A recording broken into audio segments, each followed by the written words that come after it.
ఈరోజు తెలంగాణ రాష్ట్రంలో కొత్త ప్రభుత్వం ఏర్పాటు చేసి 100 రోజులు పూర్తయినా కూడా ఇచ్చిన ఏ ఒక్క హామీ కానీ గ్యారెంటీ కానీ పూర్తి చేయలేని అసమర్థ కాంగ్రెస్ ప్రభుత్వానికి ఏమీ పాలుపోక కేవలం అంశాన్ని డైవర్ట్ చేయడానికి ఏదో ఒక అంశాన్ని తెర మీద తీసుకొచ్చే ప్రయత్నం చేస్తున్నారు తప్ప ఈ ప్రభుత్వం పూర్తిగా వైఫల్యం చెందిన సంగతి నేను గుర్తు చేస్తా ఉన్నాను. ఎంత అభద్రతా భావంతో ఈ ప్రభుత్వం నడుస్తుందంటే ఎవరి మీద నమ్మకం లేకుండా, కనీసం వాళ్ళ మంత్రులకు కూడా ఒకరి మీద ఒకరికి నమ్మకం లేదు. ఏ మంత్రి ఎప్పుడు ఎసరు పెడతారో, ఏ మంత్రి రేవంత్ రెడ్డికి తీస్తున్న భయంతో రాత్రి రేవంత్ రెడ్డికి నిద్ర కూడా పడతలేదట. ఏదన్నా జరగరాంది జరిగి ఓటుకు ఓటు అంశమో ఇంకొక అంశము తెర మీదకి వస్తే ఏ మంత్రి ఆ సీటు కబ్జా చేసుకుంటాడో అని ఇటు రేవంత్ రెడ్డి భయపడతా ఉంటే ఆ సీటు మీద 10 మంది మంత్రులు కన్నేసి కూర్చున్నారు.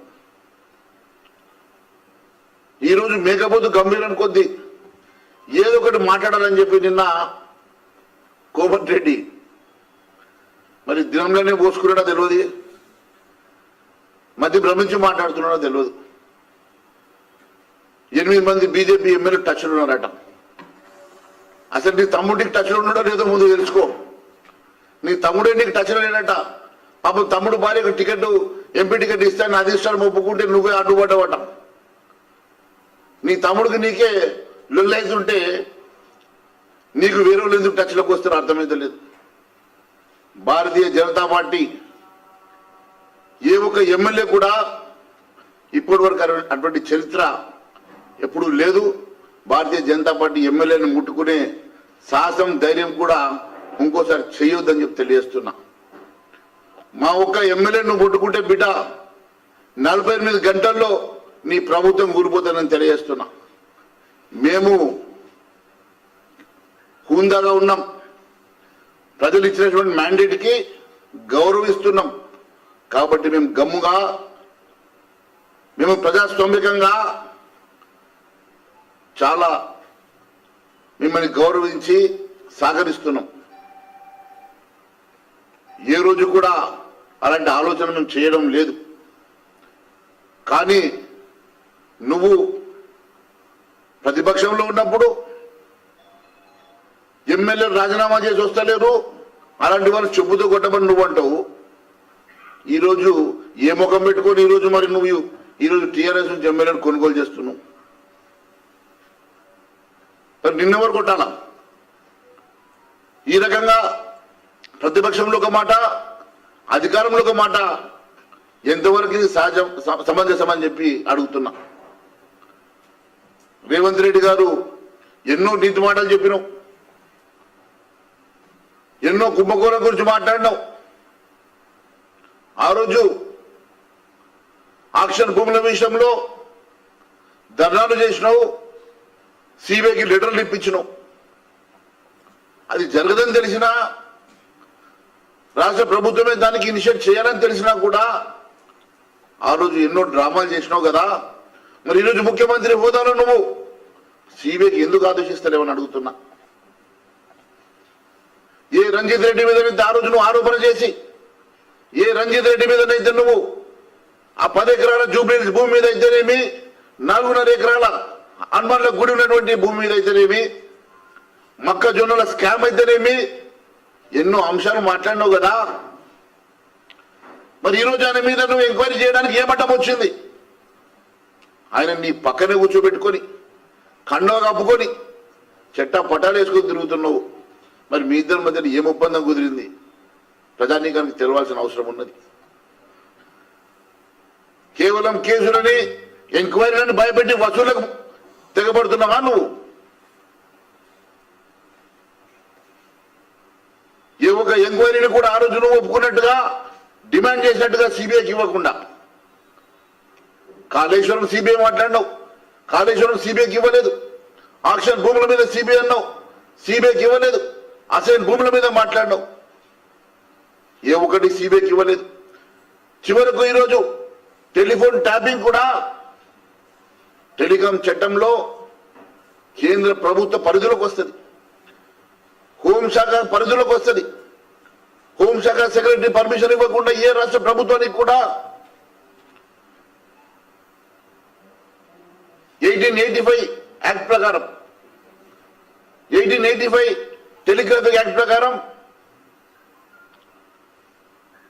ఇది కేంద్ర ప్రభుత్వంలో హోంశాఖకి మాత్రమే అధికారులు ఉన్నాయి కదా.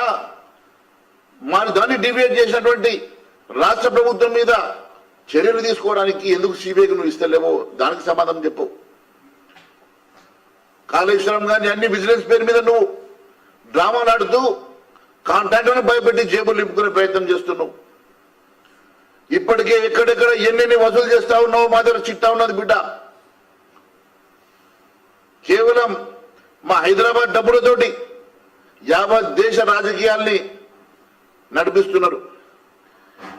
కాంగ్రెస్ పార్టీ దేశ ఎన్నికలకు హైదరాబాద్ ఇలా అడ్డగా మారింది. హైదరాబాద్ లో వసూలైనటువంటి డబ్బుతోటే కాంగ్రెస్ పార్టీ భారతదేశ రాజకీయాలను ఎన్నికలను ఈరోజు నడిపిస్తున్న సంగతి నేను గుర్తు చేస్తున్నా. మా దగ్గర పూర్తి ఆధారాలు ఉన్నాయి కాబట్టి మాట్లాడుతున్నా.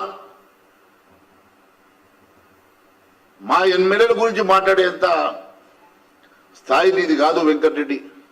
వెంకటరెడ్డిని మధ్యభ్రమించి మాట్లాడుతున్నావు. ముందు నీ భువనగిరి ఎంపీ గెలిపించుకో. దమ్ముడిని ఛాలెంజ్ చేస్తా ఉన్నాను. భువనగిరిలో మా ఎంపీ 2 లక్షల మెజార్టీతో గెలుస్తున్నాడు.